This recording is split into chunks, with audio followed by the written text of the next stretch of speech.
Ya tenemos 5 minutos.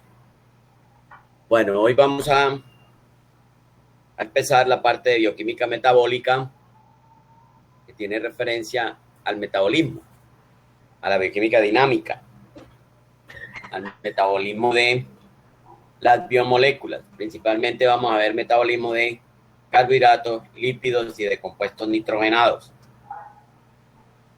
Vamos a ver si alcanzamos. ¿Hasta dónde nos vamos? Bien. Entonces dice lo siguiente. Aquí tenemos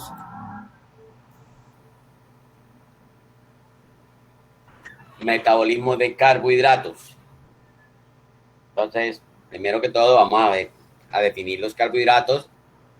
Dice que los carbohidratos son los compuestos orgánicos más abundantes de la biosfera y a su vez los más diversos. De todas maneras, hay una gran variedad de compuestos que pertenecen a esta clase de biomoléculas.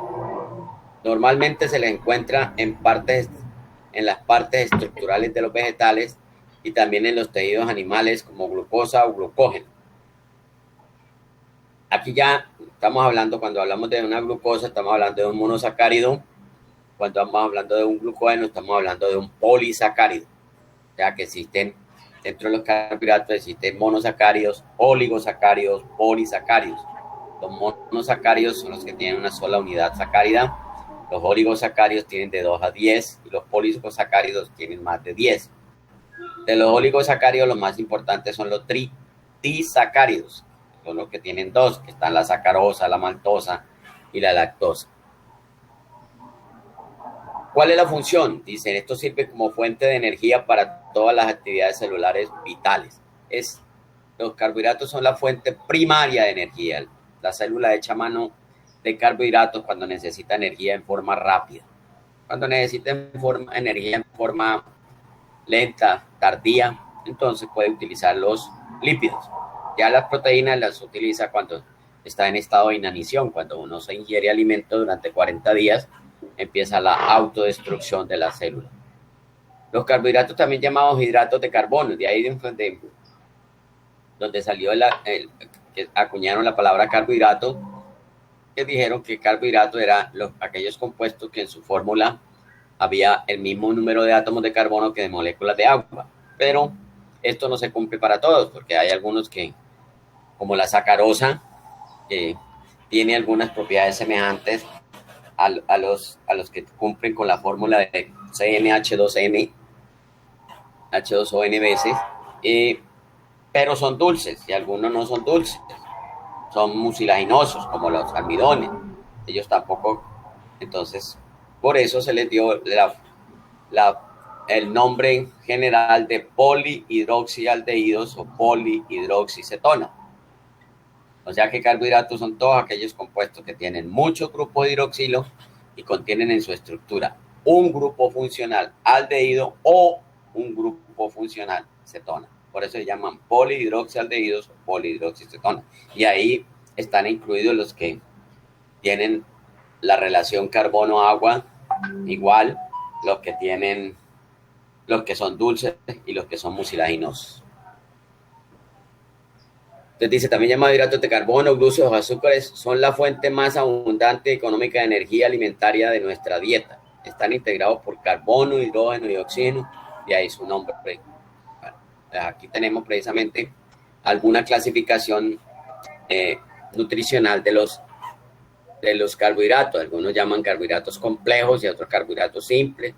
Complejos como los minerales y como los polisacáridos, y simples como los monosacáridos, en fin.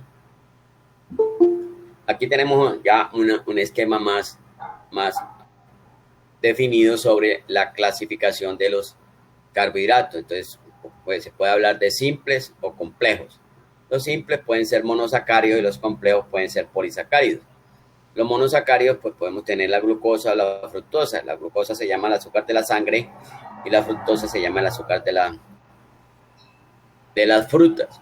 Entonces, aquí En la glucosa intervienen en muchos aspectos la hormona insulina y la fructosa, pues precisamente es el azúcar, está en las frutas, en la miel, en la jalea, en las golosinas.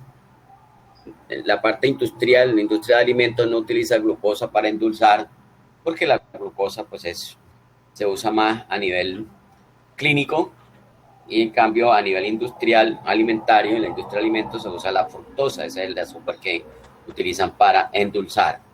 Fuera de utilizar sacarosa, pero es más dulce la fructosa, entonces utilizan menos cantidad.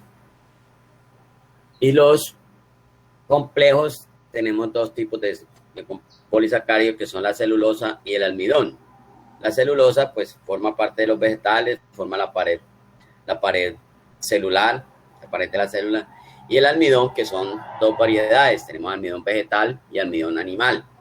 El almidón vegetal está formado por dos polímeros, la amilosa, que es lineal, y la amilopectina, que es ramificada. Ese es el almidón vegetal. Y el almidón animal es el glicógeno, que es un polímero ramificado.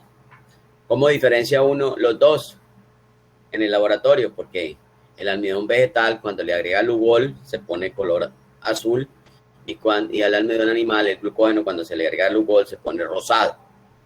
Como el almidón vegetal tiene los dos polímeros lineal y ramificado, entonces tiene color azul y color rosado. Entonces, por eso, cuando uno hace de almidón extraído de un vegetal, como de papa, de yuca, de ñame, él da un color violeta, porque es la mezcla entre azul y rosado. Ahí tenemos, pues, la diferencia. Aquí, entonces, ya aquí, como les decía, son monosacáridos, oligosacáridos y polisacáridos. Dentro de los monosacáridos, pues entonces ahí es donde distinguimos los que contienen el grupo aldehído, que se llaman altosa, y los que contienen el grupo cetona, que se llaman cetosas. Pero ellos, depende del número de átomos de carbono, entonces también se pueden llamar, si tienen 3 átomos de carbono, triosas, si tienen 4 tetrosas, si tienen 5 pentosas, y si tienen 6 hexosas.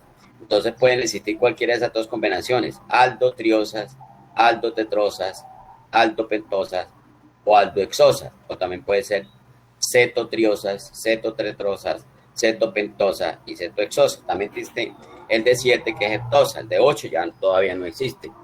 Este nombre que yo les acabo de mencionar, aldotriosa, aldopentosa, cetotriosa, cetopentosa, es lo que se llama el nombre genérico. Ya los otros nombres son nombres comunes que le dieron a los carbohidratos a medida que han venido siendo descubiertos. Por ejemplo, la glucosa, la fructosa, la sacarosa, la maltosa, la lactosa, la celobiosa, todos esos son nombres comunes. Ellos tienen el nombre genérico, ese da, ¿cómo se da el nombre genérico? A partir de el número de átomos de carbono y el grupo funcional. Si es aldehído, si es cetona. Bien, los oligosacáridos, decía que los más comunes son los disacáridos, que son la sacarosa, que tiene una molécula de glucosa y otra de fructosa, la maltosa, que son 2 moléculas de glucosa, la lactosa, que es una molécula de glucosa, y una de galactosa, que es el azúcar de la leche. Y existen trisacáridos hasta decasacáridos, que son oligos. Ya los polisacáridos son los que tienen más de 10 unidades, y fue lo que les dije, que es el almidón y la celulosa. Aquí hay una clasificación más amplia, más detallada, pero es prácticamente lo mismo del anterior. Ahora sí, entonces vamos a hablar de lo que es el metabolismo. ¿Qué es el metabolismo?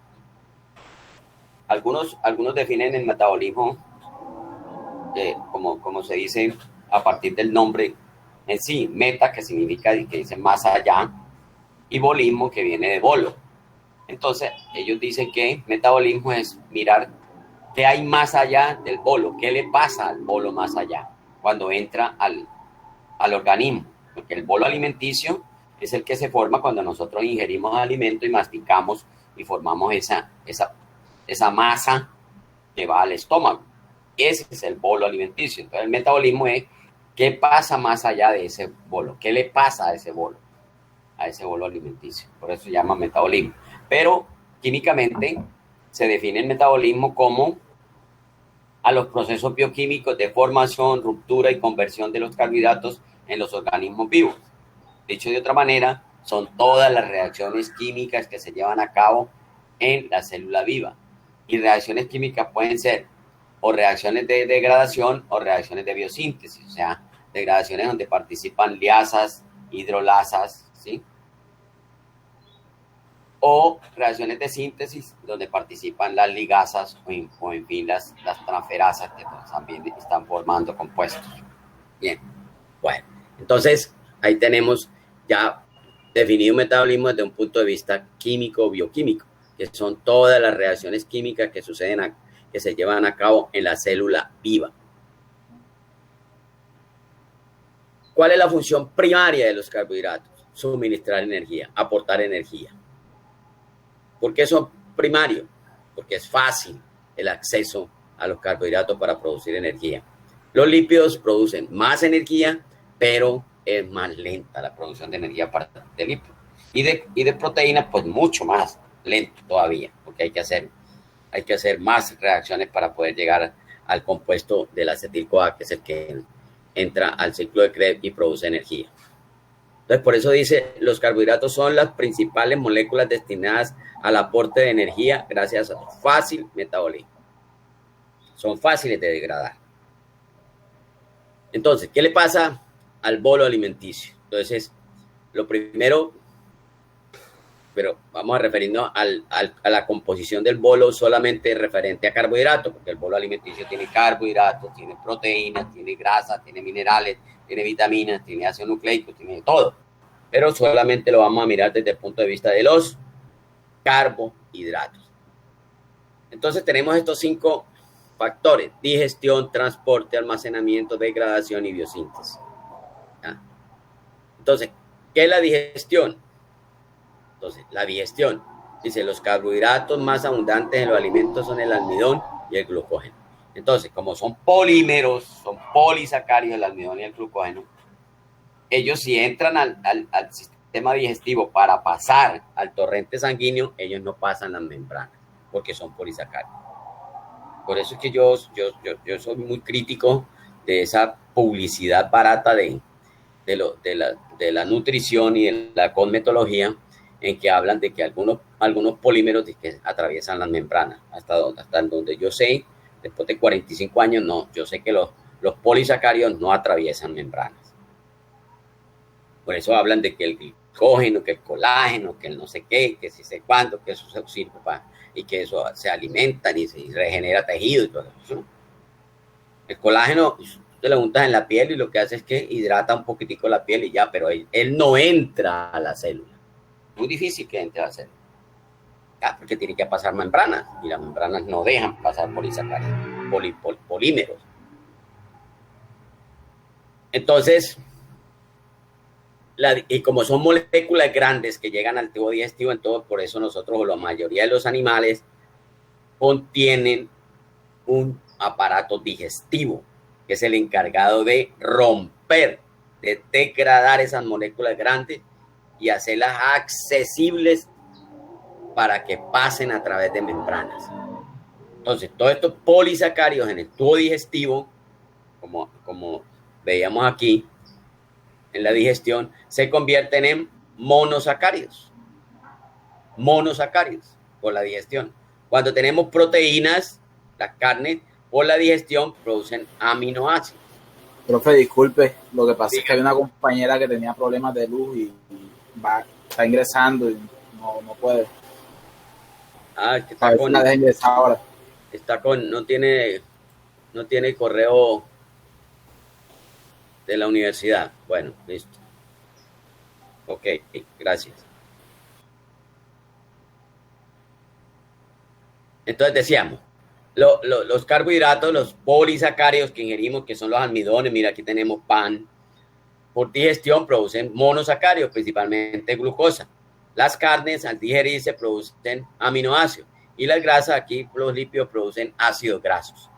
Entonces, estos son los que atraviesan las membranas. Estos no atraviesan las membranas, entonces necesitan la digestión. Entonces, esto es lo que nos nos proporciona a nosotros esto que dice que los carbohidratos más abundantes, almidón y glucógeno, ellos no atraviesan la membrana. Entonces, por eso se tienen que degradar, se tienen que romper, como si hubiera el tubo digestivo fuera una tijerita y empezara a picar esa línea larga que son polisacáridos. Entonces, la digestión de los carbohidratos complejos comienza ¿dónde? Entonces, recuerden que el aparato digestivo empieza en la boca, tenemos el esófago, tenemos el estómago, tenemos el intestino delgado y tenemos el intestino grueso. Esos son los principales órganos. Y tiene glándulas accesorias, como el páncreas, como el hígado, ¿sí? Que suministran ciertos componentes para ayudar al metabolismo. En la boca, ¿qué es lo que pasa? ¿Qué tenemos en la boca nosotros? Pues tenemos los dientes, la lengua y tenemos la saliva. La saliva, ¿de qué está compuesta? De agua y de una enzima, principalmente la amilasa. ¿Por qué se llama amilasa? Porque rompe almidón. O sea, que rompe polisacáridos. ¿Ya? Esa es la función de la saliva. Descomponer ese polímero grande que es el almidón, ¿ya?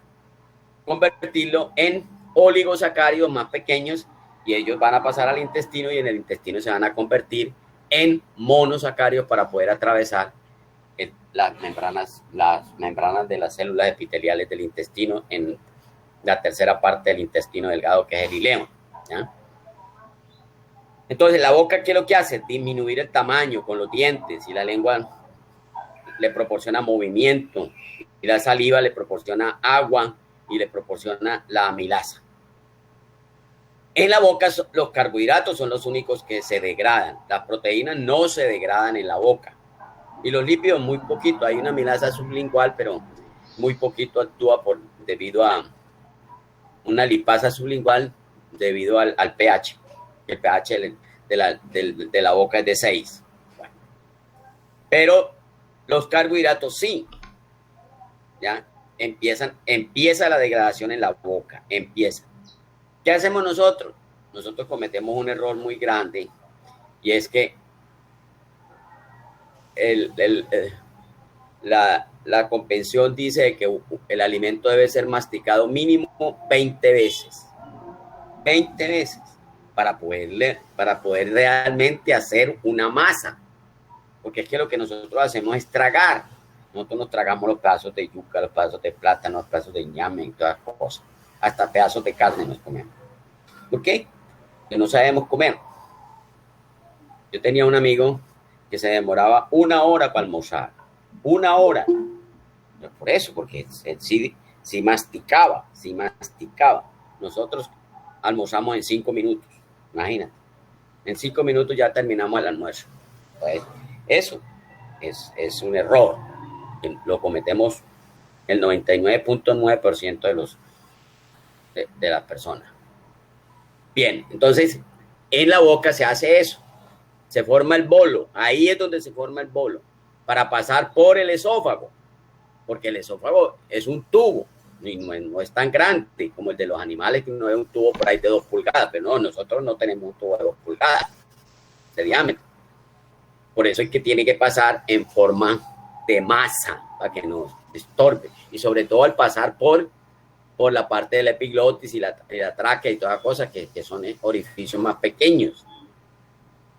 Entonces, debe pasar, el alimento debe salir de la boca en forma de masa para convertir en bolo. Y viaja por el esófago sin ningún problema porque ahí viaja por gravedad. Ahí no tiene ningún inconveniente, bien sea lípido, proteína o carbohidratos. No hay problema de que sea polar o no polar, soluble o no soluble. Él viaja por gravedad. Cae de la boca al estómago. Entonces, en los carbohidratos en la boca sufren la primera degradación.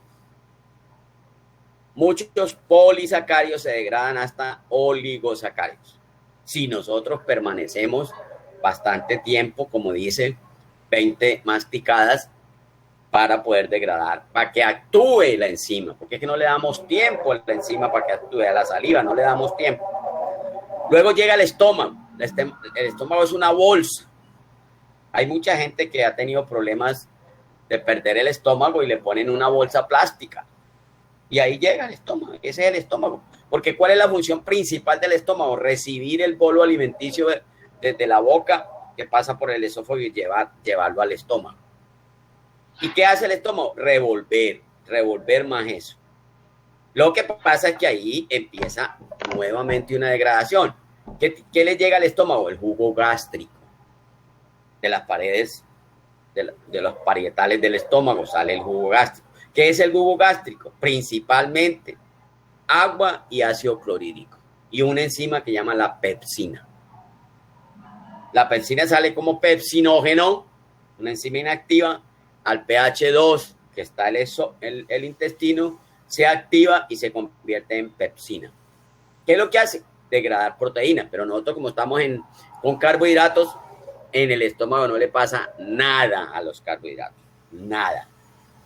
Ni siquiera continúa degradándose porque el pH de la amilasa en la boca es de 6 y baja al estómago que tiene un pH de 2. Imagínate, inmediatamente se inactiva la enzima. Porque a pH de 2 es que trabaja la pepsina, pero no a pH 2 va a trabajar la amilasa. Entonces ahí, ¿qué es lo que hacen los carbohidratos ahí? Revolverse por los movimientos peristálticos que tiene el estómago. No le pasa nada más. ¿Ya? Ahí el ácido clorhídrico no algunos dicen hay algunas reacciones químicas de hidrólisis por hidrólisis química, pero no hay hidrólisis enzimática porque ahí la enzima, las amilasas no trabajan. Luego sí pasa al intestino. ¿Ya? De ahí pasa al intestino a través de unos movimientos peristálticos. Pues, el estómago se aprieta y pasa a través de una válvula que es el píloro. ¿Ya? Pasa al intestino. Recuerda que el intestino delgado tiene 3 segmentos. El duodeno, el primero, el yeyuno, el segundo, y el ileón, el tercero. En el duodeno, entonces ahí llega el primer jugo, que es el jugo pancreático. ¿De dónde viene el jugo pancreático? Del páncreas. Ahí al duodeno también le llega la bilis. ¿De dónde llega la bilis? Pues del hígado, de la vesícula biliar. Pero la bilis actúa a nivel de la grasa. Nosotros con los carbohidratos no tiene nada que ver la bilis. ¿Por qué? Porque los carbohidratos no tienen problema para transportarse. Porque son polares. Son solubles en agua. Los polisacáridos ya a nivel del intestino ya se han degradado mucho y las moléculas grandes ya están más pequeñas y pueden transportarse. Por los movimientos. Tanto el estómago como el intestino tienen movimientos peristálticos para ayudar a mover el bolo alimenticio. ¿Ya? Entonces, cuando llega al duodeno, que es la primera parte del intestino, ahí llega el jugo pancreático, que como les decía, ese órgano es uno de los más importantes en el metabolismo de la digestión, porque contiene todas las enzimas digestivas, todas las enzimas hidrolíticas, contiene amilasas, contiene proteasas, contiene peptidasas, contiene lipasas y contiene nucleasas. Imagínate, por eso es que cuando a una persona le da cáncer de páncreas, más de 2 meses no dura. ¿Por qué? Porque si no está produciendo el jugo pancreático, ¿qué pasa con el bolo alimenticio? No degrada nada, pasa derechito del intestino delgado al intestino grueso y a eliminarlo, porque al intestino grueso no le pasa nada. Bien.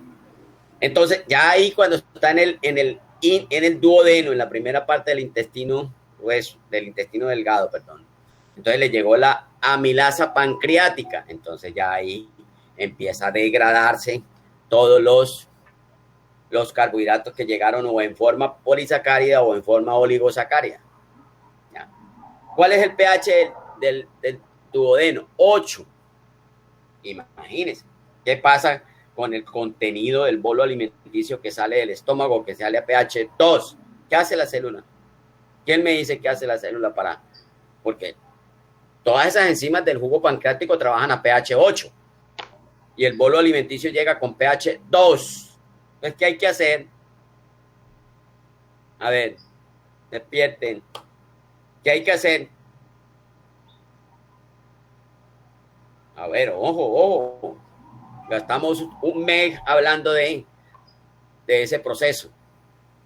¿Qué es lo que hay que hacer si el bolo alimenticio está a pH 2 y las enzimas trabajan a pH 8? ¿Qué hay que hacer? Amortiguar, profe. Exactamente, hay que cambiar el pH. Hay que cambiar el pH. El jugo pancreático tiene el buffer más importante que tiene el organismo, que es el bicarbonato. Lo hablamos, ácido carbónico, bicarbonato. Entonces el jugo pancreático tiene bicarbonato. ¿Y para qué? Porque hay que subir el pH a 8. Es el componente que tiene el jugo pancreático para neutralizar esa acidez. Hay que neutralizarla, y si no, las enzimas no funcionan. Por eso, si usted está enfermo del páncreas y no produce jugo pancreático, no van a trabajar las enzimas del jugo pancreático, no van a trabajar ahí en el intestino delgado. ¿Por qué? Porque están a pH 8. Ahí trabajan a pH 8 y el bolo llega a pH 2. No trabajan, pasan derechito. Bueno, aquí dice, una enzima del jugo pancreático llamada amilasa actúa y transforma el almidón en maltosa. Es un disacárido. La maltosa en la pared intestinal vuelve a transformarse, se transforma en glucosa. Pero ya cuando llega a la tercera parte del intestino, porque en la primera parte llega el jugo pancreático, ya. Pasó a la segunda parte, al yeyuno, siguen trabajando las enzimas porque ahí sí está el pH a 8, siguen trabajando y todos los polisacáridos se convierten en maltosa, que es un disacárido, o maltosa, o sacarosa, o lactosa, en disacárido. Cuando van a pasar a través de la membrana de la tercera parte del intestino, ¿cuál es la tercera parte del intestino? El ileum. Ahí están las células que se llaman en células de cepillo, que son las células epiteliales del intestino delgado, que son las encargadas de ¿qué? De absorber los nutrientes. ¿Aquí qué absorbe? Monosacáridos. Pero ahí llegan como disacáridos, o sea que ahí hay una enzima en las paredes del intestino, hay una enzima que convierte el disacárido en monosacárido. Una hidrolasa, o maltasa, o sacarasa, o lactasa. Como es genérica, ella es una, rompe cualquiera de los tres disacáridos para convertirse en monosacáridos. ¿Por qué? Porque pasan a la célula, no pasan sino como monosacáridos. Ya ahí cuando absorbe las células epiteliales del intestino, absorbe la glucosa, pasó al torrente sanguíneo. ¿Y ahí a dónde va? A la sangre. Eso se llama el sistema portal. El sistema portal es el que rodea todo el intestino. Por eso cuando ustedes ven que cuando matan un animalito, miran el intestino y por fuera hay una cantidad de vellosidades que son las arterias y las venas chiquiticas, delgaditas, que están absorbiendo todos los productos que salen del intestino delgado. Por ahí viajan ¿a dónde? Por el sistema portal viajan al hígado. En el hígado, por la vena hepática, van a la vena cava inferior, y en la vena cava inferior van al corazón, y del corazón se reparten para todos los tejidos, para todas las células. ¿Ya? Esa es la forma como se digiere el carbohidrato y se transporta y se absorbe. Como el hígado es una de las fábricas más eficientes del organismo, pues en el hígado se sintetiza nuevamente el glicógeno.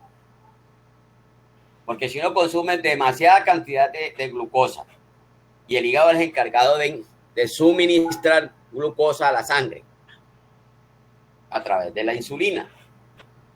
Pero si la glucosa que está en la sangre no está siendo consumida por todos los tejidos, entonces la sangre tiene mucha glucosa. Está alta. Entonces, ¿qué es lo que tiene que hacer? Sintetizarse. Entonces, se dispara una hormona se dispara una hormona, ¿ya?, que hace que se sintetice glucógeno. Y en el hígado se sintetiza. ¿Hasta cuánto almacena el hígado de glucógeno? Hasta el 10% de su peso fresco. Un peso normal del hígado es de 2 kilos. 2.000 gramos. El 10%, 200 gramos de glucógeno. Muy poquito, muy poquito. Pero como la glucosa viaja por el torrente sanguíneo hasta los músculos, a todo el sistema muscular, y el sistema muscular es el más abundante en el organismo. Entonces también, si no necesita glucosa para producir energía a los músculos, ellos lo guardan. ¿Cómo lo guardan? Como glucógeno. Ellos también se dispara la hormona en el músculo y se sintetiza glucógeno. ¿Ya? ¿Hasta cuánto almacena glucógeno el músculo? Hasta el 1%. Pero ya una persona de 70 kilos, ¿cuánto tiene de músculo? Más o menos 40, 50 kilos, porque es el 60, 70%. 7 por 7, 49, 50 kilos. 50 kilos son 50.000 gramos. Y el 1%, entonces ahí guarda hasta 500 gramos. Ya guarda más, ¿sí, no? Ya tiene más capacidad del músculo. Se guardan 500 gramos. 500 gramos más 200 gramos en el hígado son ya 700 gramos de glicógeno. Si se sigue ingiriendo carbohidratos y seguimos teniendo gran cantidad de glucosa, ¿a dónde va a ir la glucosa? A grasas. A grasas, se van para el tejido adiposo y allá se sintetizan ácidos grasos, y los ácidos grasos se sintetizan los triglicéridos, y los triglicéridos se quedan almacenados en el tejido adiposo. ¿Hasta cuánto? Hasta el infinito. El tejido adiposo almacena grasas infinitamente. Por eso una persona se engorda y se engorda. No para de engordarse. Para parar de engordarse tiene que parar de comer. ¿Sí? Por eso es que muestran personas hasta con 600, 700 kilos. Bueno, entonces esa es la forma como se digiere, que la digestión es una degradación.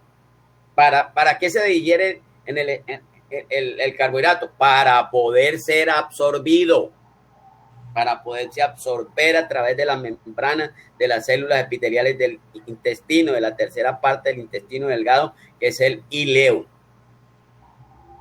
Pero ya en la sangre, entonces, como hay, y en el hígado y en el músculo, ya hay mucha cantidad, entonces se disparan los procesos biosintéticos de almacenamiento, como nos estamos diciendo aquí, vean.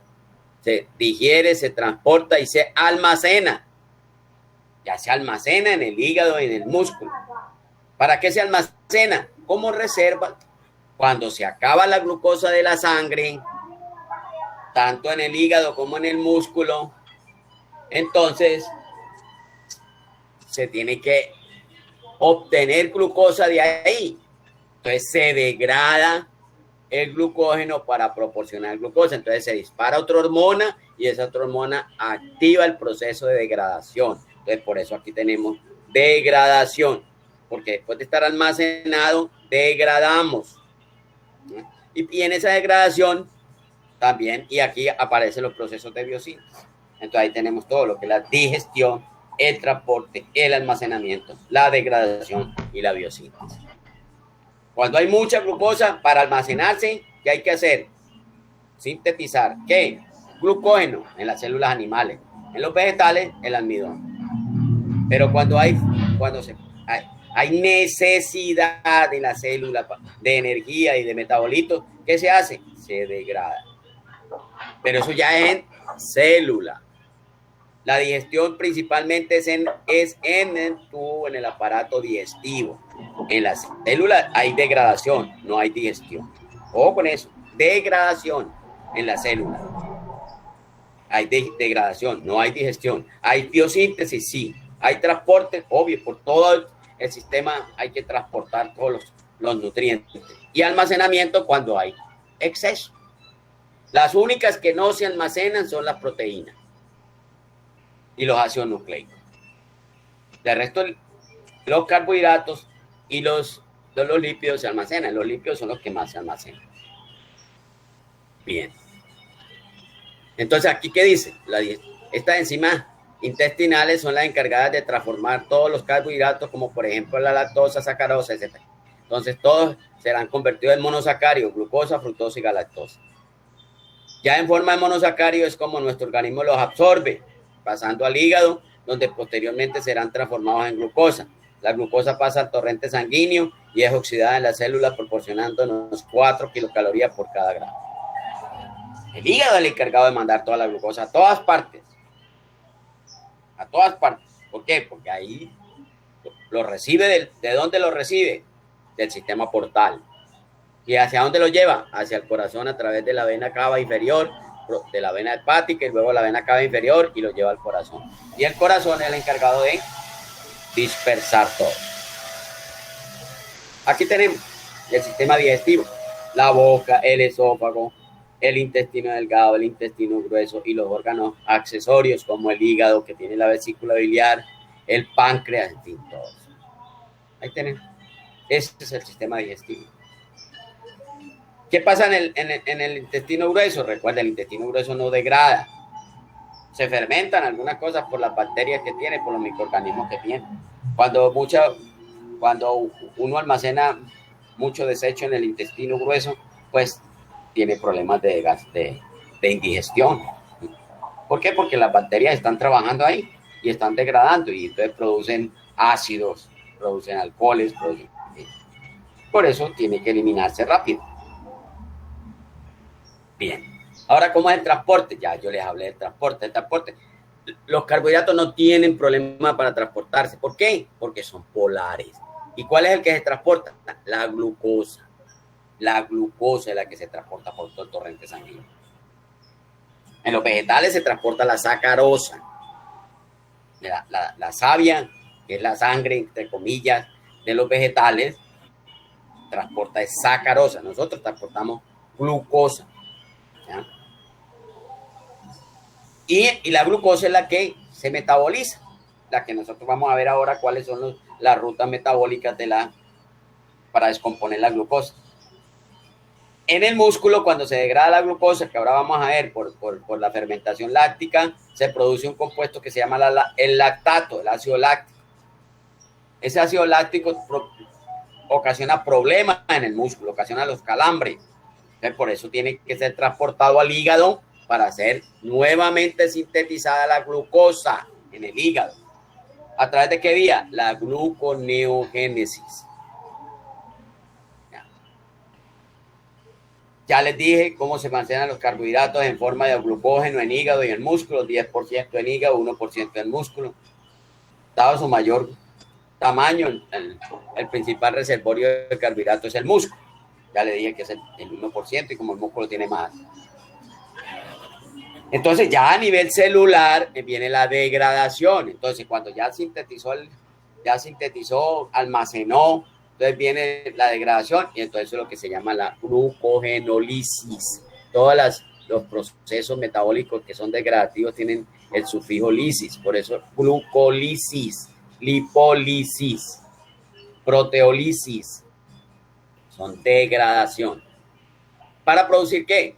Degradando glucógeno para producir glucosa. Y la glucosa se degrada también para producir piruvato y energía. Y el piruvato nuevamente se degrada más en el ciclo de Krebs para producir CO2 y agua y energía.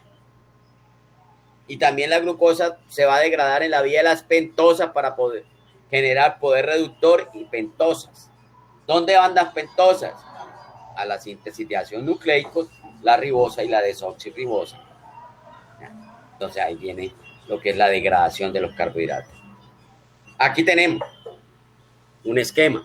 Tenemos glicógeno, vean, almacenado, ¿no? No el que está en el tubo digestivo. Es el que está almacenado ya. Esto a nivel celular.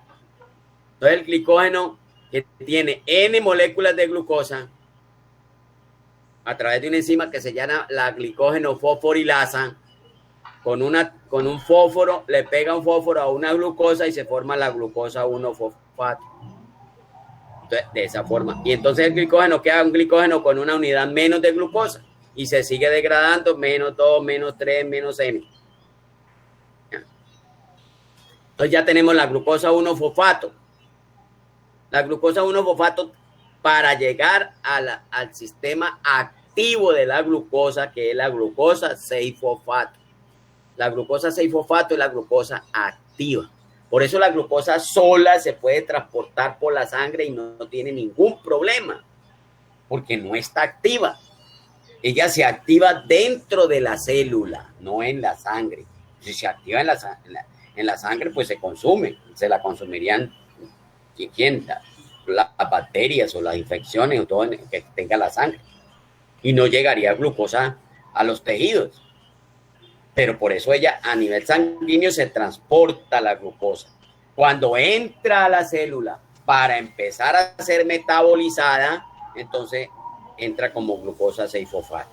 Pero como esto está dentro de la célula del glucógeno, entonces el glucógeno se produce glucosa 1-fosfato y luego la glucosa activa. Aquí tenemos la glucosa activa. La glucosa activa es la que se sigue para cualquier ruta. Sigue esta ruta, la de la glucólisis. Glucólisis para producir piruvato. Y luego el piruvato, si no hay oxígeno, produce la fermentación láctica. Si hay oxígeno, produce la respiración, CO2 y agua. Ahí, esa es una vía de la glucosa 6-fosfato. Otra guía, ¿ya? La glucosa 6-fosfato por una fosfatasa produce glucosa y alimenta la sangre de glucosa, el hígado. Esto en el hígado, ¿ya? Pero está degradando ¿qué? Glicógeno.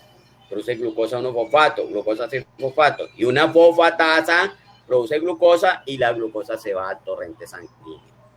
Entonces, fíjese a dónde va la glucosa. O la glucosa 6-fosfato entra a la vía de las pentosas para producir ¿qué? Poder reductor y ribosa. ¿Esta ribosa a dónde va? A la síntesis de ácido nucleico. Este NADPH, ¿qué se hace? La utiliza la célula para proteger los glóbulos rojos y en los procesos biosintéticos. ¿Por qué? Porque los procesos biosintéticos necesitan poder reductor y el NADPH es un compuesto de alto contenido reductor, de alto contenido energético. Él no produce energía directamente como el NAD y el FAT, que sí van a la cadena transportadora de electrones aquí en esta parte de la respiración y producen energía. Aquí el NAD no, el NADP. El NADP lo que hace es ella misma, la energía que tiene guardada ahí, la aporta para la síntesis. En la síntesis de lípidos se utiliza NADPH. Y en el mantenimiento de los glóbulos rojos. Bueno, entonces es la vía de la glucosa 6-fosfato. ¿Qué es la glucosa 6-fosfato? Es la glucosa activa. Pero ella está dentro de la célula, no está en la sangre. ¿En la sangre qué encontramos? Glucosa, vean. ¿Quién nos proporciona la glucosa? El hígado. El hígado. Entonces, el glucógeno se sintetiza en la ruta conocida como glucogenogénesis.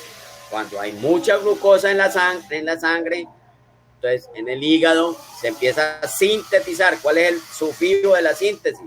Génesis. Por eso se llama glucogenogénesis. También se sintetiza en el hígado por cuando viene del lactato con la gluconeogénesis. Aquí está mal escrito esto. El gluconeogénesis. Allá se sintetiza glucosa. ¿A partir de qué? De lactato o piruvato. ¿Quiénes participan en todos estos procesos? Hormonas. Como siempre les he dicho. El organismo. Yo cierro una puerta por aquí a ver si disminuimos el ruido. No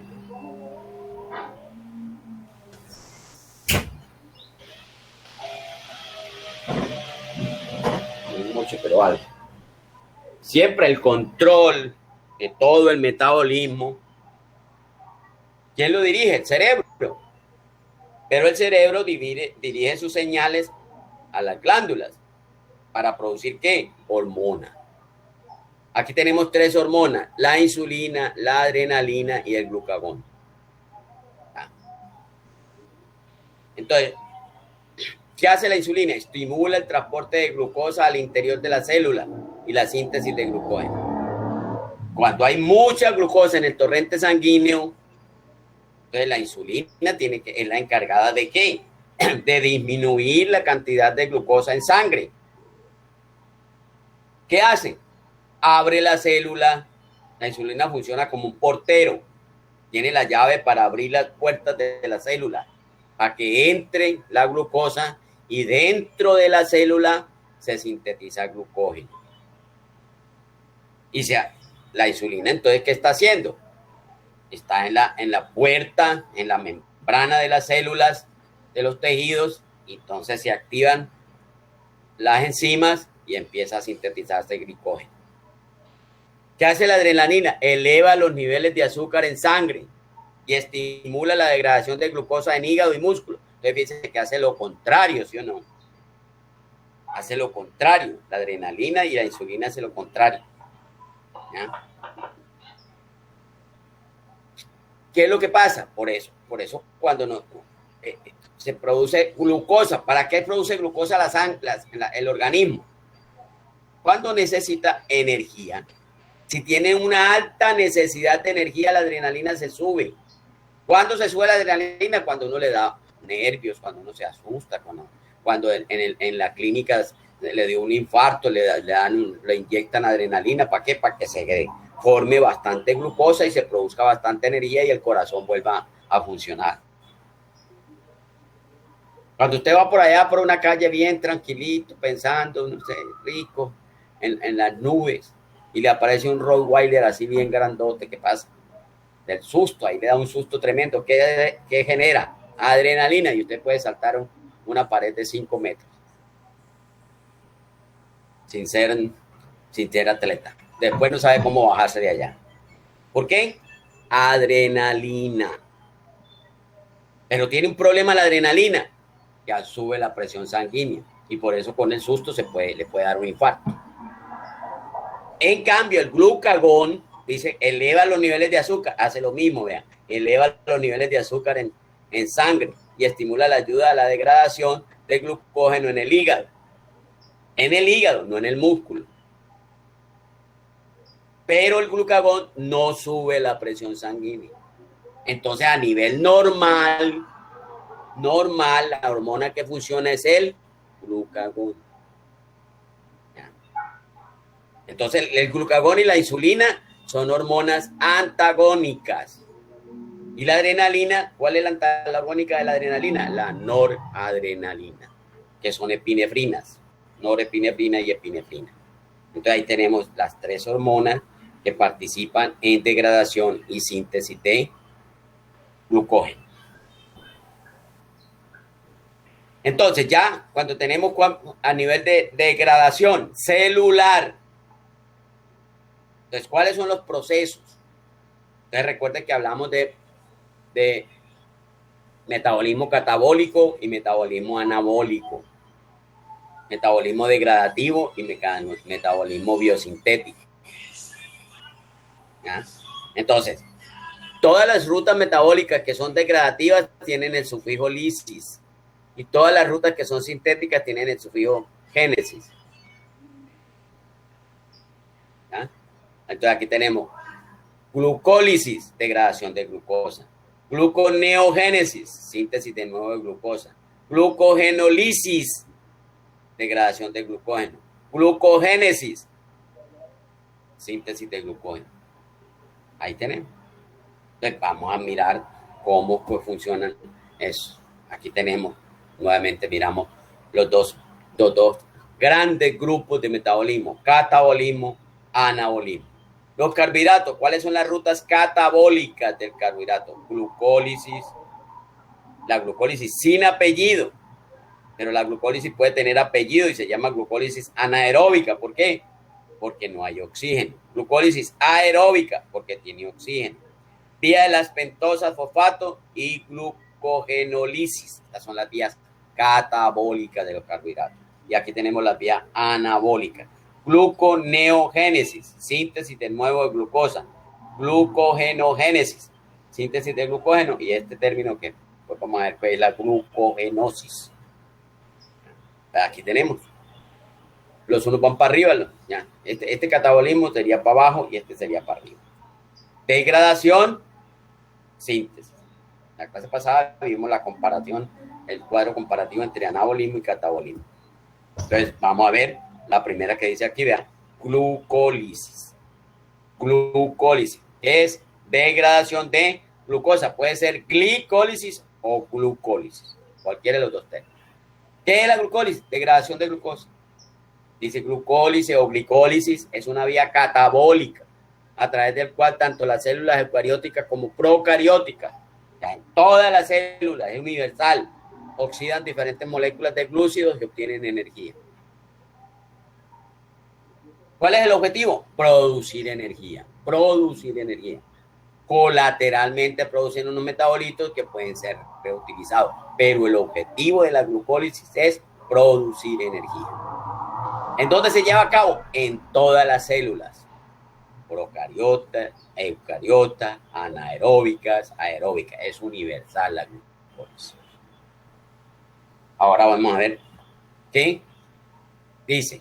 Ya desde el punto de vista químico, bioquímico, dice, se denomina glucólisis a un conjunto de reacciones enzimáticas. ¿Por qué enzimáticas?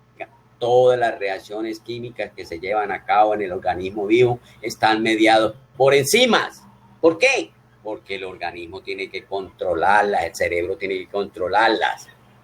Si no son mediadas por enzimas, no tienen control. Cuando se pierde ese control en el organismo, se produce una patología. Esa es la enfermedad. Pérdida del control de una ruta metabólica. Por eso es que hoy en día estamos con el asunto de identificar todos los genes, para saber dónde es que está el problema. Porque si hay un problema, hay un gen que está malo, se puede reparar. Eso es lo que estamos tratando de hacer, reparar el gen. Así como reparamos un vehículo cuando está enfermo. A nosotros todavía no nos pueden reparar. ¿Qué es lo único que hace? Suministrarnos un fármaco para mediar el problema. Para, si se está produciendo mucho un compuesto que genera un problema, entonces ese fármaco le dice a la enzima que está trabajando, no trabaje, que usted me está produciendo problemas. O si no está generando un producto que yo necesito, entonces el fármaco va y le dice a la enzima, trabaje, que usted está muy perezosa, trabaje, que yo necesito ese producto. Eso es lo que hace el fármaco. Inhibir o activar. De una forma, a veces engaña a la enzima para activarla, para inhibirla. Se pega a la enzima y ¿por qué? Porque se parece al sustrato de la enzima. Se parece. ¿Qué es? Un inhibidor competitivo. Eso es lo que hacen los fármacos. Entonces, metabolizan glucosa otra vez, liberando energía. ¿Cuál es la energía? ATP, adenosín trifosfato. Esa es la energía que se produce por la glucólisis. La glucólisis aeróbica, entonces ya tiene apellido, aeróbica. Entonces ya esa solamente se lleva a cabo en las células aeróbicas, las células que necesitan oxígeno para vivir. Nosotros somos aeróbicos, muchas bacterias son aeróbicas.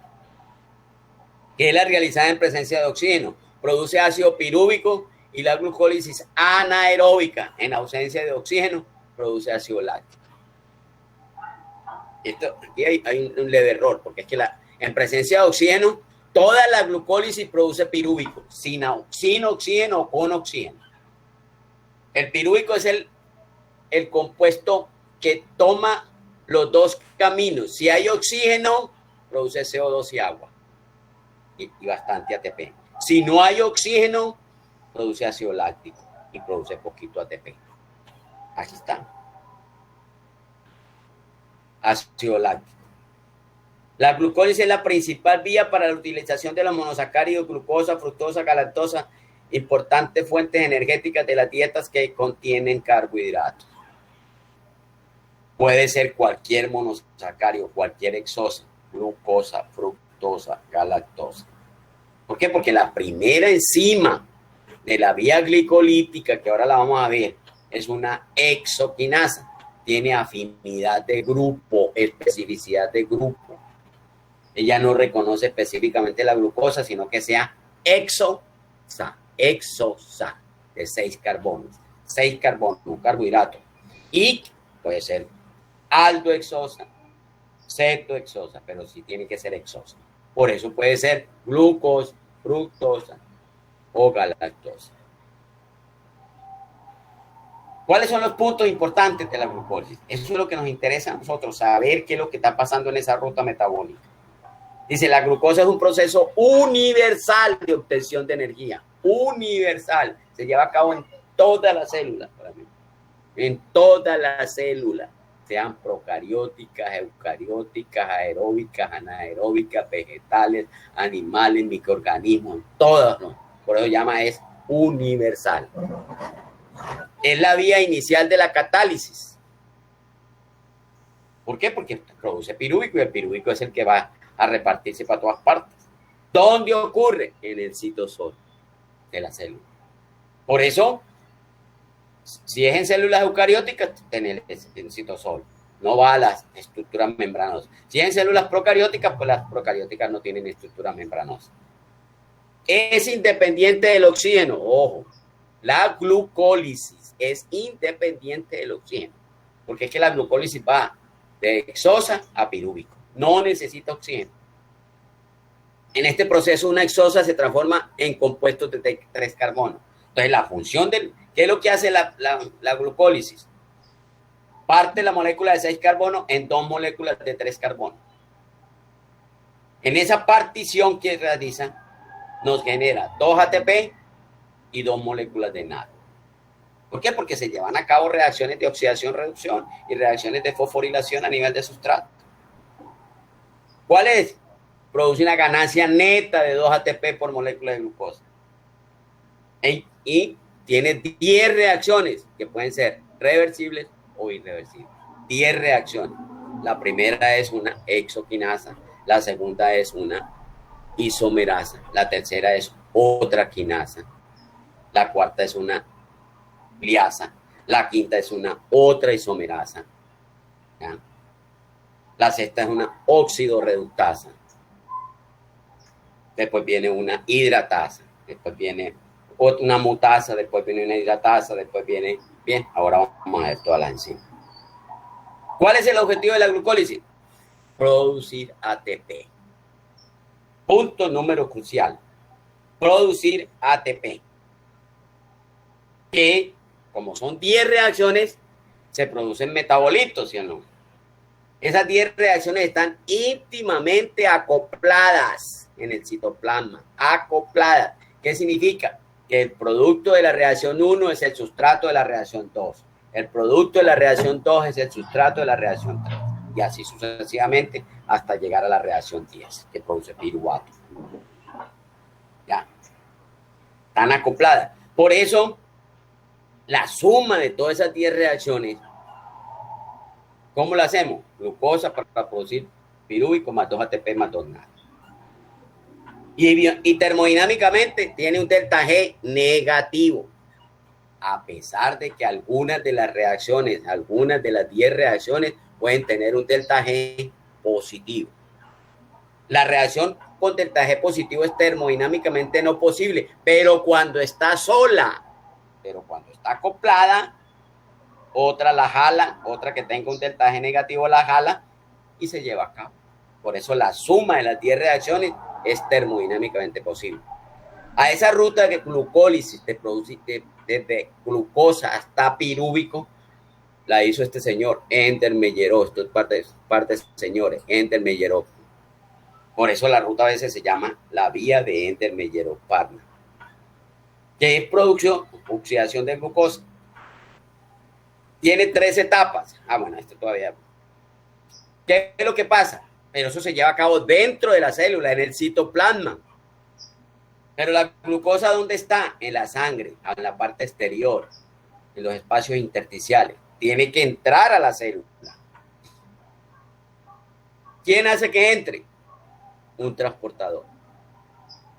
¿Quién activa este transportador? ¿Quién la activa? La insulina. La insulina activa que se abra este transportador. ¿Para qué? Para que se abra y pase la glucosa. Ahí no hay consumo de energía en ese transportador. Es un transporte facilitado. Facilitado. No es transporte activo ni es transporte por difusión. Es un transporte facilitado. ¿Cuál es el transporte facilitado? A través de una proteína que no consume energía. Y aquí lo vemos, vea, la glucosa está dentro y aquí está dentro. ¿Por dónde pasó? Por este transportador. Es un carrito que entra. Por eso se llama transporte facilitado. Aquí tenemos las 10 reacciones de la glucólisis. 10 reacciones. 1, exoquinasa. 2, una fosfoexoisomerasa. 3, otra quinasa, fosfofructoquinasa. 4, una aldolasa. Se partió en 2, vean. 5, como se produce una aldotriosa y una cetotriosa, la vía sigue por la aldotriosa, entonces la cetotriosa se tiene que convertir en aldotriosa. Otra enzima, la 5. Luego la 6, este aldehído se oxida. Aquí aparece la primera reacción de oxidación-reducción. Mire, aldehído, gliceraldehído. Aquí tenemos ácido 1,3-difosfoglicérico. Aquí hubo una reacción de oxidación. Al haber una reacción de oxidación-reducción, se produce un compuesto de alta energía, que es el ácido 1,3-difosfoglicérico. Hay un enlace fosfórico de alta energía, que al pasar ese ácido 1,3 al ácido 3, aquí se libera esa energía y se sintetiza ATP. Pero a partir de aquí, de esta reacción 6, todas estas reacciones hay que multiplicarlas por 2. ¿Por qué? Porque aquí llegamos a 2 gliceraldehídos. Entonces, como aquí se produce un ATP, realmente se producen 2 ATP. Luego viene la siguiente reacción. Pasa de 3 fosfoglicerato a 2 fosfoglicerato. ¿Qué está haciendo? Pasando de la posición 3 a la posición 2. ¿Quién lo hace eso? Una mutasa. Siguiente reacción. Pasa de fosfoglicerato a fosfoenol. O sea que está habiendo una hidratación, está pegando agua. Y se está formando un doble enlace y un enol que está fosforilado. Entonces ese enlace tiene alta energía. Y esa energía de ese enlace es utilizado para sintetizar ATP en la siguiente reacción. Entonces, aquí también ¿cuánto ATP? 2. ¿Cuánto ATP? 2. 4. ¿Cuánto ATP se consume aquí? 1, 2. ¿Cuál es el neto? 2. Se producen 4, se consumen 2. Y aquí estamos las 10 reacciones, vean. Exoquinasa, fosfoexosa-isomerasa, otra fosfofructoquinasa, la aldolasa, la triosa fosfoisomerasa, tenemos la gliceraldehído 3-fosfato deshidrogenasa, tenemos la fosfogliceril quinasa. Aquí hay quinasa porque hay producción de ATP. La fosfoglicerato mutasa, está cambiando de 3 a 2. Una enolasa está produciendo hidratando, y otra quinasa que pasa a producir ATP y produce el piruvato. Entonces, fíjense, a partir de glucosa, ¿qué se produce? 2 piruvatos. 2 piruvatos. Recuerden que hay que multiplicar a partir de la reacción 6 por 2. 2 piruvatos. ¿Cuánto ATP? ¿Cuánto ATP se producen? 4, pero se consumen 2. Rendimiento neto, 2. Y aquí en esta reacción se produce un NAD, como es doble, 2 NAD. Por aquí vemos. Aquí bueno, otro esquema de la glucólisis. ¿Qué? Glucosa. ¿Qué produce? Pirúvico, vean. Aquí tenemos de glucosa a pirúvico. Pirúvico o piruvato. Recuerde que todos los ácidos carboxílicos a nivel fisiológico se nombran como el anión. ¿Por qué? Porque el pK del ácido carboxílico es más bajo, es ácido, entonces es carboxílico, entonces está en forma aniónica, está con carga negativa, por eso hablamos de piruvato, lactato, citrato, todo eso. Entonces, la glucosa por la glucólisis, 10 reacciones, vean, 10 reacciones, produce 2 piruvatos. El piruvato puede coger 3 vías, vean, 3 vías. En condiciones anaeróbicas, produce la fermentación alcohólica en microorganismos, en procariotes.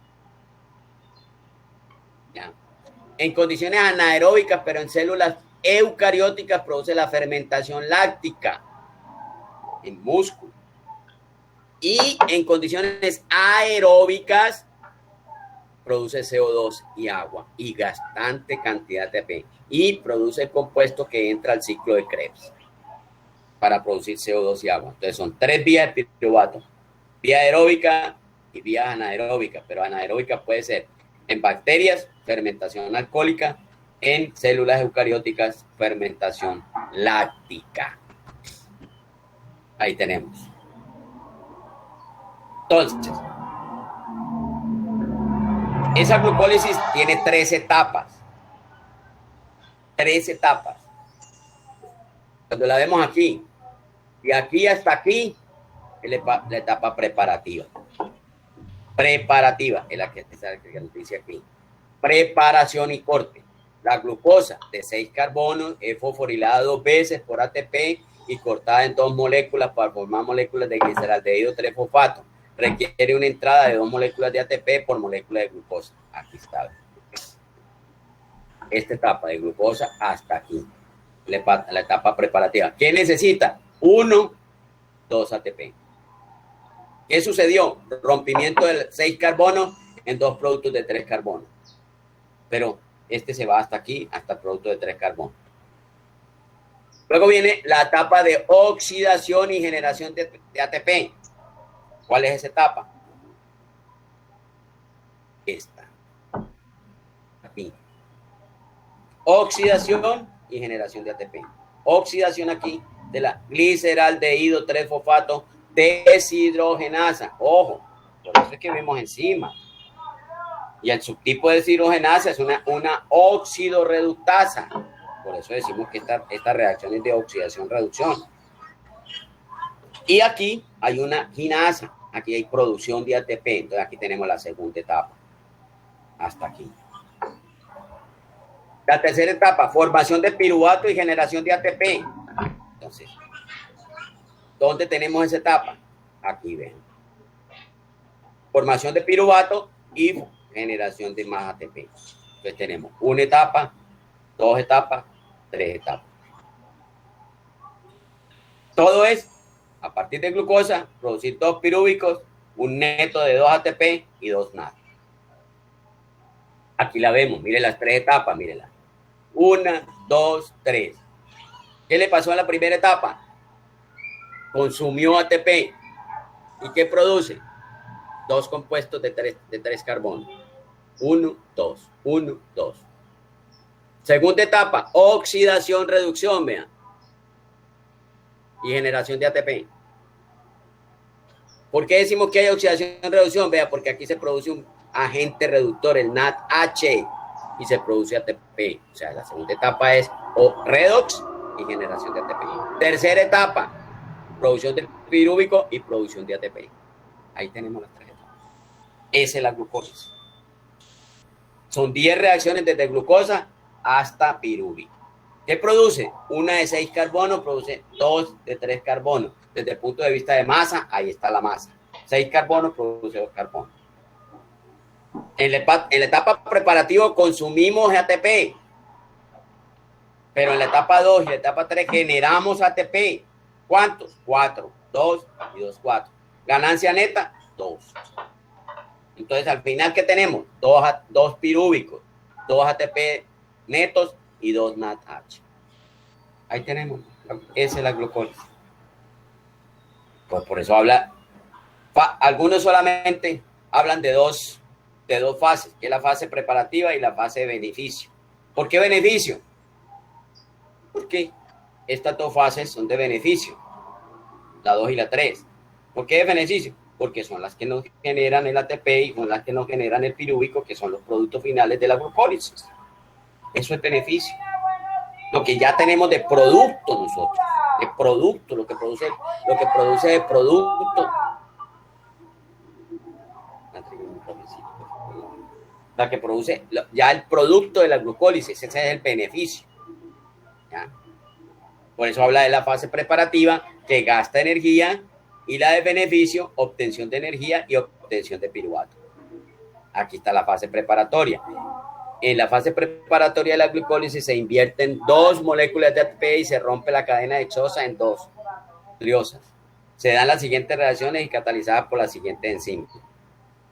¿Cuáles son? Glucólisis, vía glucolítica. Reacción en 10 pasos. 10 reacciones. Características: genera una cantidad limitada de ATP. Se lleva a cabo en presencia o en ausencia de oxígeno. El ATP es producido por fosforilación a nivel de sustrato. Aquí hay algo muy importante que les voy a decir. La producción de ATP en las vías metabólicas se da por 2 mecanismos, 2 procesos. Una a nivel de sustrato y otra a nivel de respiración celular, que es la cadena transportadora de electrones y se llama producción de ATP por fosforilación oxidativa. A nivel de sustrato es como en este caso, miren. Aquí se produce ATP. Listo. Se perdió. Aquí. ¿Ya? Aquí se produce ATP. Aquí se produce ATP. A nivel de sustrato. En la reacción. Ahí se produce ATP. Aquí no hay fosforilación oxidativa. ¿Dónde hay fosforilación oxidativa? Cuando ya veamos la vía respiratoria, el ciclo de Krebs. Esta. Ruta central del metabolismo de glucosa en animales y plantas. La secuencia de reacciones se diferencia de una especie a otra en la regulación y en el destino metabólico del piruvato. Recuerden que las vías metabólicas tienen un destino. ¿Quién lo determina? El gen, la genética. Esto se hace en una célula y está predeterminado para qué va a ser. ¿Para qué va a ser ese pirúvico? ¿Para qué? Eso no es al azar, porque eso está controlado. ¿Quién controla eso? El cerebro, pero el cerebro le llega una información. ¿Cuál es la información? El ADN. El ADN es el que tiene la información. ¿Ah? Entonces, les decía que la glucosa sola viaja por el torrente sanguíneo, pero necesitamos activarla para poder que entre a las rutas metabólicas, pero eso se activa dentro de la célula, Entonces la glucosa con un ATP produce glucosa 6-fosfato. Esta es la glucosa activa. Esta no está en la sangre, glucosa 6-fosfato. Esa está dentro de la célula. La insulina lo que hace es abrirle la puerta porque la glucosa entre a la célula. Y dentro de la célula se genera la reacción de activación, que es una exoquinasa. ¿Por qué exoquinasa? Porque es una fosforilasa a expensas de ATP. Mire, ATP produce ADP. ¿Qué se hizo el tercer fosfato? Se pegó a la glucosa. Entonces, en el carbono 6. Por eso se llama glucosa 6-fosfato. Ese es el proceso de activación. Aquí lo tenemos, ya visto más explícito. La glucosa en el carbono 6 tiene un OH, aquí tiene un fosfato. ¿Por qué? Porque sí. ¿Qué necesita? Magnesio, una enzima, exoquinasa. Este es el primer punto de control. Algo importante en la ruta metabólica. Todas las rutas metabólicas tienen control. ¿Quién las controla? El cerebro. ¿A través de qué? De hormonas o de neurotransmisores. ¿Dónde se controla? En 3 sitios. Primera reacción, reacciones irreversibles y reacciones de bifurcación. Aquí en esta ruta metabólica de la glucosa tenemos que la primera reacción es irreversible y es el primer punto de control. O sea que esta enzima, si es de control, ¿cómo se llama esa enzima? ¿De qué categoría es? Alostérica.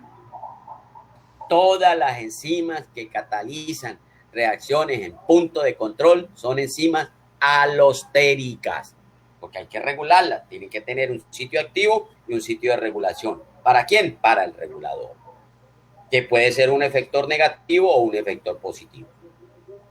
Entonces ya aquí, este es el primer punto de control. Mire, tiene un delta G negativo, o sea que es altamente favorable, termodinámicamente favorable, porque tiene un delta G altamente negativo, menos 16.7 kilojoules. Son aproximadamente como 3.000 o 4.000 kilocalorías. ¿Ya?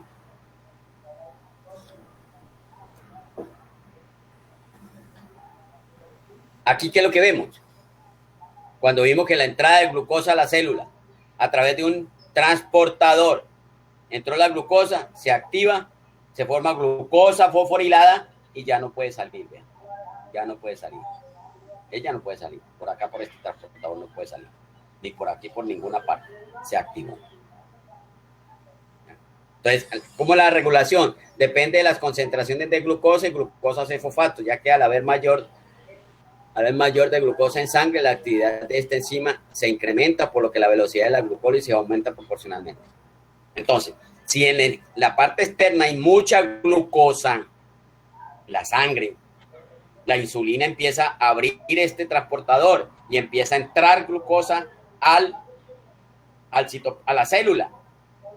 Y entonces, ¿qué es lo que hace? Se activa esta enzima, se activa la hexoquinasa y produce glucosa 6-fosfato, que de acuerdo a las necesidades de la célula se dirige a cualquier ruta, o a la vía de las pentosas, o a la glucólisis, o a proporcionar glucosa para la sangre. ¿Sí?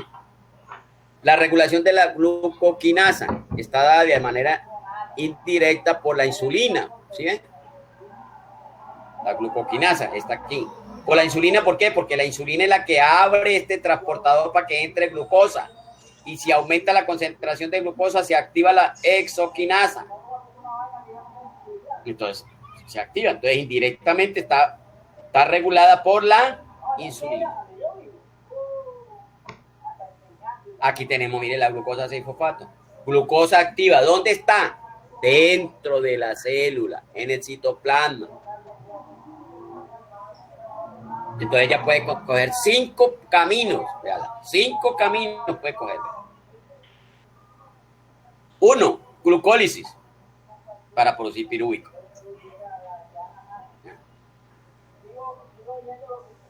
2, a la vía de las pentosas fosfato. 3, a la gluconeogénesis. 4, a la glucogenogénesis. Y a la glucogenólisis.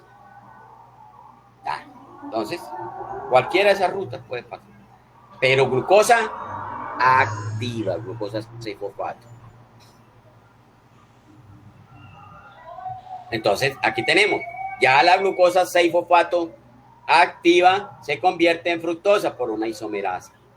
Fíjense, este TAG es positivo, o sea que termodinámicamente es no posible, pero como está acoplada, si yo sumo la reacción 1 con la reacción 2, ¿cuánto me va a dar? Allá tiene, ¿cuánto TP tiene? ¿Cuál es el delta G? Menos 16.7 más 1.7.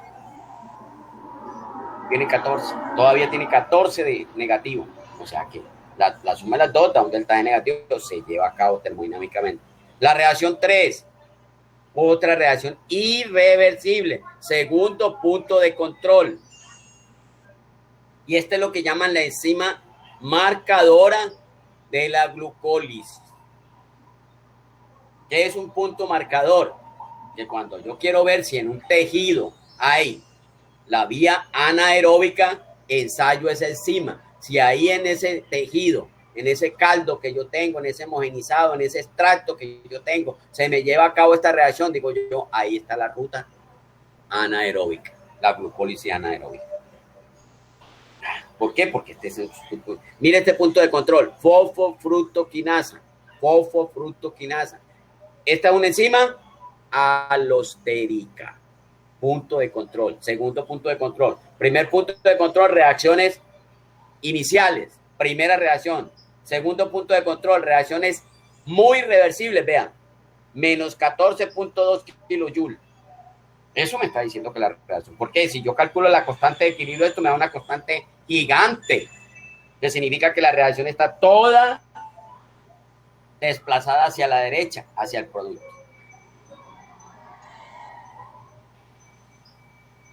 Entonces, aquí ya que tenemos, esta es la fase preparativa. Glucosa hasta llegar a fructosa 1,6-fosfato y se da la partición de la reacción 4. La partición que produce dos compuestos de 3 carbonos, una aldosa y una cetosa. Mire, este deltaje tiene 23.8. ¿Qué significa? Que esta reacción es, si está sola, se dirige más bien hacia la izquierda que hacia la derecha, porque tiene un deltaje positivo. Pero como esta reacción está acoplada a otras 9, entonces la suma de todas las 10 produce un deltaje negativo y se lleva a cabo la glucólisis, si no, no se llevaría a cabo. Hasta aquí viene la fase preparativa. Aquí viene hasta esta. Mire, esto también tiene un deltaje positivo. ¿Qué? ¿Por qué? Porque la ruta consume gliceraldehído 3-fosfato, no la cetotriosa, consume la aldotriosa. Entonces tiene que, como esta se consume por Le Chatelier, este proceso se va a la derecha. Química de coquito. Aquí tenemos, mírenla, aquí está. Esa es la primera fase. Glucosa para producir 2 productos de 3 carbonos. Ahí está la primera fase. Ahí está, vean. Visto de otra forma. La fase de partición. Aquí la vemos igual. Vean. ¿Qué pasa? Importancia, vean. ATP, consumo de ATP. Se consumen 2 ATP y se producen 2 compuestos de 3 carbonos. Esa es la primera fase. Luego ya viene la otra fase, la fase de oxidación-reducción. ¿Qué produce ahí? ATP y NAD. Aquí venimos por acá, hasta producir lactato, pero ya. Porque aquí están las 2 fases, porque esta la consideran, unos la consideran una sola fase, otros la dividen en 2. ¿Por qué? Porque consideran esta parte solamente la de oxidación-reducción y luego esta otra que genera ATP. Pero toda esta fase de aquí consideran la fase de oxidación-reducción y producción de ATP. ¿Cuál es el producto final? Láctico, lactato. L-lactato. ¿Qué significa L? Que mire, si vemos este compuesto verticalmente, el OH del lactato está a la izquierda. Carbono quiral. Fase de beneficio, la conversión de 2 moléculas de gliceraldehído 3-fosfato en 2 piruvatos. Se acompaña de la formación de 4 moléculas de ATP, fíjense, se forman 4 moléculas. Ojo con eso. La glucólisis produce 4 moléculas de ATP, pero como consume 2, pues tiene un rendimiento neto. En esto en química siempre le hablamos de rendimientos netos. Pero cuando hablamos de producción y consumo, por aparte. Después hablamos de rendimiento neto. ¿Qué es? Lo producido menos lo gastado. Eso es productividad. La ruta degradativa. La producción de idea de pirúvico, ¿hacia dónde va? Ya escoge la vía. ¿Cómo se escoge la vía? De acuerdo a las necesidades de la célula. Entonces, en ausencia de oxígeno, coge la ruta anaeróbica. Y en presencia de oxígeno, la ruta aeróbica. En ausencia de oxígeno produce en células eucarióticas lactato, en células procarióticas alcohol. Y por la vía aeróbica produce siempre CO2 y agua, tanto en células procarióticas como en células eucarióticas.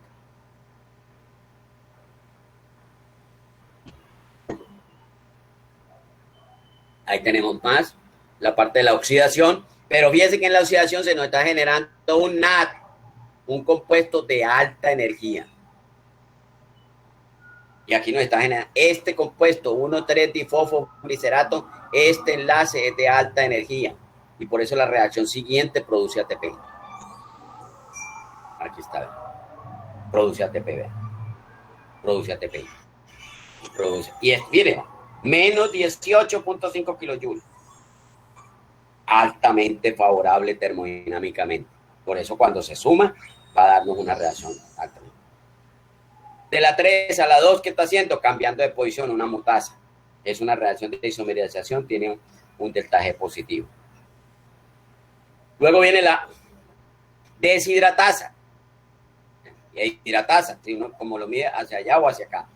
Hacia allá está deshidratando y hacia acá este fosfoglicerato, fosfoenol piruvato. Pero como está, aquí produce un doble enlace con un 1H, pero ese doble enlace con 1H, para estar fosforilado, este enlace es de alta energía y es capaz de producir ATP. Aquí lo produce, ¿verdad? Se libera este fosfato y se fosforila el ADP y se produce ATP. Ese ya es la segunda producción de ATP. Como son dos productos de 3 carbonos, nos genera 2 ATP más aquí, 2 y 2, 4. Aquí tenemos, aquí está la fase, ¿verdad? 2 ATP, 2 ATP. Pero tenemos esta ganancia neta de 2 NADH. Aquí va. Fíjense, ¿cuál es el destino del pirúvico? 1, 2, 3. ¿Hacia dónde? Hacia lactato, fermentación láctica. ¿En dónde? En células eucarióticas anaeróbicas. Si se va por aquí, células eucarióticas o procarióticas anaeróbicas, produce respiración celular. Y si va por aquí, esta produce fermentación alcohol, fermentación aldehído y alcohol. Consume, aquí se consume el NAD, lo mismo aquí, vean, se consume el NAD, se consume el NAD. Por eso cuando ya tenemos aquí la producción neta es ácido láctico, alcohol y neta. Y aquí es CO2 y agua. Este es el destino del pirúvico. Aquí lo vemos. ¿Para dónde va el pirúvico? Fermentación puede ir al lactato, a acetil-CoA, a la síntesis por carboxilación, o puede producir alanina, producir aminoácidos. ¿De dónde viene el piruvato? De la glucosa. ¿A través de qué? De la glucólisis. ¿Esto para dónde va? Dependiendo de las necesidades de la célula. Aquí lo tenemos. Glucólisis anaeróbica. Pero esto a partir de glucógeno. 2 ATP, ácido láctico. 2 ATP, ácido láctico. En células anaeróbicas. ¿Cuáles son las células anaeróbicas? Por ejemplo, ¿dónde se lleva a cabo la glucólisis anaeróbica? Hay una célula en los animales que está en la sangre, que son los glóbulos rojos, son 100% anaeróbicos. Porque ellos no necesitan mucha energía para poder viajar. Solamente necesitan energía para cambiar de forma, para entrar por allá algunos capilares muy chiquitos. Entonces, con 2 ATP es suficiente. Pero ellos no consumen energía. Los glóbulos rojos transportan oxígeno, no consumen oxígeno. ¿Qué tal que consumieran oxígeno? Sería como el chavo, le dan plata para que vaya a comprar pan y regresa sin pan y sin plata. Así le pasaría a los glóbulos rojos para llegar al dedo corto del pie. Allá no llevaría oxígeno. Ellos no consumen oxígeno. Ellos no consumen, por eso son anaeróbicos. Producen poca energía porque no necesitan mucha energía. El músculo, cuando está en ejercicio prolongado, necesita mucha energía. Entonces la produce por vía aeróbica y por vía anaeróbica. Entonces produce lactato. Ahí viene el problema. Que si el láctico que tiene que ir al hígado para convertirse nuevamente en glucosa y volver otra vez al músculo, eso lo vamos a ver ahora, que se llama el ciclo de Cori. Si el hígado no está bien para transformar ese láctico en glucosa y volver otra vez al músculo, se producen calambres. ¿Por qué? Porque el lactato es carga negativa. ¿Cómo sucede la contracción muscular? En la célula del músculo está el sarcómero, que es la que proporciona el calcio. Si sale calcio del sarcómero, el calcio activa una ATPasa que hay en la miosina, se libera energía y se rueda la actina sobre la miosina y se da la contracción muscular. Para que el músculo se relaje, el calcio tiene que entrar al sarcómero. ¿Para qué? Para que no se active la ATPasa. Pero si el lactato se consume el calcio, ¿cómo se queda la fibra? Contraída. ¿Y ese qué es contraído? Calambre. Por eso es que nuestros abuelitas nos ponían a nosotros, cuando nos daba calambre, paños de agüita salada. ¿Por qué? Porque el sodio entra y compite con el calcio y lo libera. Pero eso después del calambre. El calambre le dio. después del calambre para relajar el músculo. Hoy en día usan sal de Glover, que es con magnesio. El magnesio compite más fácil con el calcio. Entonces, ¿y dónde más se produce glucólisis anaeróbica? En el momento de un infarto. Y dice usted, ¿cómo así? En el corazón, si el corazón es 100% aeróbico. Claro, el corazón es 100% aeróbico. Pero en el momento del infarto, en el preciso momento del infarto, se produce una glucólisis anaeróbica. ¿Por qué? ¿Por qué se genera un infarto? Por una isquemia. ¿Qué es una isquemia? Falta de llegar sangre oxigenada a la célula del corazón. Cuando no llega sangre oxigenada a la célula del corazón, la célula se muere. Y como el corazón es sinergístico, ¿qué significa sinergia? Que trabaja todo o nada. El corazón, si tiene una célula, se murió la célula, se mueren todas, por eso se para el corazón. Y si la célula, ¿por qué se fue? Porque se murió una célula, entonces la corriente eléctrica que le llegó a esa célula se quedó ahí, no pasó para la otra célula. Y por eso es que le hacen ejercicio, al que le da el infarto y le ponen choques eléctricos a ver si sucede el bypass y sigue funcionando el corazón. En ese momento se da glucólisis anaeróbica, pero los dos ATP no le son suficientes al corazón para funcionar. Necesita 36 ATP. No le alcanza. Eso es como cuando testían los carros por carburadores que a ustedes no le han tocado. Uno iba a prender el carro, no prendía, entonces le echaba un poquito de gasolina al carburador y prendía. ¿Cuánto le duraba? 1 minuto mientras le gastaba la gasolina al carburador. Lo mismo le pasa al corazón. Eso se puede hacer por diagnóstico de enzimas. A una persona que le da un infarto, en las primeras 48 horas, si le toman una muestra sanguínea y hacen una electroforesis y le da la LDH, la lactato deshidrogenasa, alta, y la CPK altísima. Diagnóstico 100% infarto del miocardio. ¿Dónde se ve eso? En una necropsia. Y al hacer una necropsia, miran el corazón y se ven cicatrices. Significa que si tuvo 2 cicatrices, 3 cicatrices, ese señor tuvo 3 infartos. No se murió antes. Uno lo mató, los otros no lo mataron.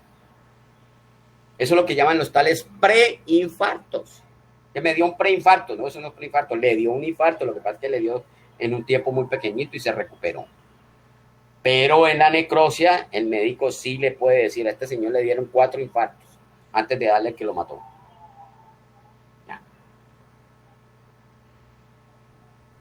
Ahí tenemos piruvato a lactato. Es lo que sucede con el problema del hígado y el músculo. En el músculo, como produce en ejercicio prolongado, produce energía a través por glucosa, produce energía por vía aeróbica o por vía anaeróbica. Por vía anaeróbica produce lactato. El lactato va a la sangre, se va para el hígado y en el hígado sucede la gluconeogénesis, produce glucosa, vuelve a la sangre y vuelve al hígado. Esto se llama el ciclo de Cori. Si el hígado no convierte el lactato en glucosa, entonces el lactato se queda aquí en el músculo y produce los calambres. Por eso es que uno no puede hacer ejercicio después de tomar trago. Porque cuando toma alcohol, el hígado se compromete a metabolizar alcohol. Se le olvidan todas las otras tareas. Entonces se acumula el lactato. Si usted se pone a jugar fútbol después de haber tomado alcohol, le da calambre y le puede dar un infarto. Ahí está. Ese es el ciclo de Cori. Aquí tenemos la fermentación láctica. Tenemos glucosa hasta lactato. El pirúvico se convierte en lactato por la lactato deshidrogenasa. Ahí se consumen los 2 NAD, pero lo neto que son en la fermentación láctica. 2 lácticos, 2 ATP. Ese es el producto neto en la fermentación láctica. Aquí lo vemos. Vean. Pirúvico, aquí se producen 2 NAD, esos 2 NAD se consumen para producir el láctico. Aquí tenemos la fermentación láctica, de glucosa a láctico. ¿Cuál es el producto? Láctico y 2 ATP. Mírenlo aquí. El NAD se consume, ahí se consume. Esta enzima se llama la lactato deshidrogenasa, que produce aquí desde el pirúvico al láctico. Aquí la miramos. El NAD se consume no produjo energía. ¿Qué fue lo que hizo? Generar el ácido láctico. La energía para generar el ácido láctico la proporciona el NAD, que él tiene energía. En las células procarióticas hay dos reacciones, una descarboxilación para producir un aldehído y luego la producción de alcohol. También se consumen, los dos NAD se consumen, y lo neto que es alcohol más 2 ATP. Aquí está, ¿ve? Aquí hay dos reacciones, una descarboxilación, porque el alcohol es de 2 carbonos y el pirúvico es de 3. Entonces se pierde este grupo carboxilo, se descarboxila, produce el aldehído y el aldehído es el que se reduce a alcohol. Para reducirlo, ¿quién lo reduce? El NAD. El NAD que se produce aquí en la reacción 6. Fermentación alcohólica. Glucosa produce 2 etanol, 2 ATP. No se produce nada. 2 etanol, 2 ATP. ¿Dónde se produce esto? En células procarióticas. Fermentación alcohólica. La bacteria necesita poco energía para proliferarse, para desarrollarse. Lo que pasa es que el hombre observó que este producto de desecho para la bacteria nosotros la podemos obtener y lo industrializamos. Entonces se produce alcohol a grandes cantidades con bacterias. Los biodiesel, los biocombustibles. ¿A partir de qué? De fructosa de ñame, de fructosa de caña de azúcar, de todas las cosas se produce biocombustible.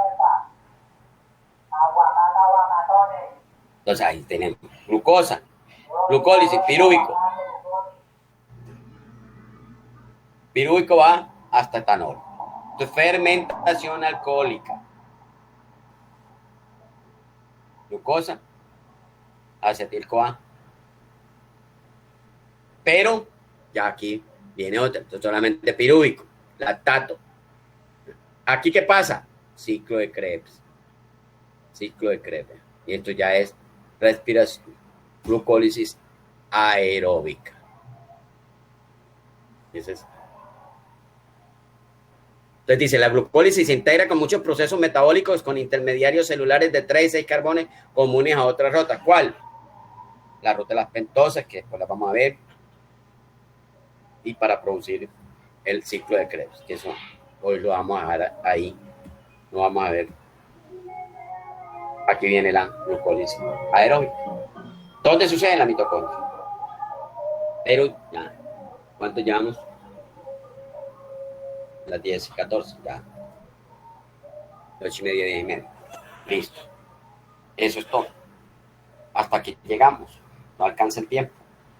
Ya. Seguimos en la próxima clase. Seguimos en la próxima clase.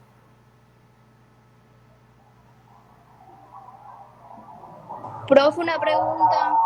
Dígame. Es que la compañera Tatiana y yo, Michelle Caparroso, le enviamos el trabajo que nos hacía falta, pero queríamos saber la nota. No sé si le mandamos un correo o